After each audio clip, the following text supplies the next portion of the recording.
രാജസ്ഥാൻ റോയൽസിന്റെ പ്രധാന താരമായിരുന്നു ഇംഗ്ലണ്ട് താരം ജോസ് ബട്ട്ലർ. എന്നാൽ കഴിഞ്ഞ മെഗാ താരലേലത്തിൽ ബട്ട്ലറെ രാജസ്ഥാൻ നിലനിർത്തിയില്ല. ഈ തീരുമാനം എല്ലാവരെയും അമ്പരപ്പിച്ചിരുന്നു. ഇപ്പോഴിതാ ബട്ട്ലറുമായുള്ള സൗഹൃദത്തെക്കുറിച്ച് മനസ്സ് തുറന്നിരിക്കുകയാണ് രാജസ്ഥാൻ റോയൽസ് നായകൻ സഞ്ജു സാംസൺ.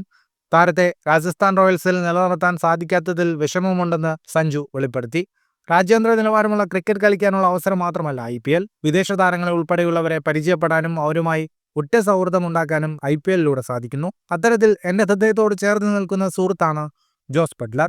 7 വർഷത്തോളം ഞാനും ബട്ട്ലറും ഒരുമിച്ച് കളിച്ചു. എന്തും ചോദിക്കാനും പറയാനും സ്വാതന്ത്ര്യമുള്ള മുതിർന്ന സഹോദരനെ പോലെയാണ് എനിക്ക് അദ്ദേഹം.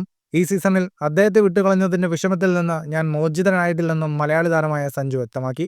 ബട്ട്ലറെ ഒഴിവാക്കിയതാണ് ഏറ്റവും വെല്ലുവിളി നിറഞ്ഞ തീരുമാനമെന്നും സഞ്ജു പ്രതികരിച്ചു. കഴിഞ്ഞ സീസണുകളിൽ രാജസ്ഥാൻ റോയൽസിന്റെ വിശ്വസ്തനായ ഓപ്പണിംഗ് ബാറ്ററായിരുന്നു ജോസ് ബട്ട്ലർ.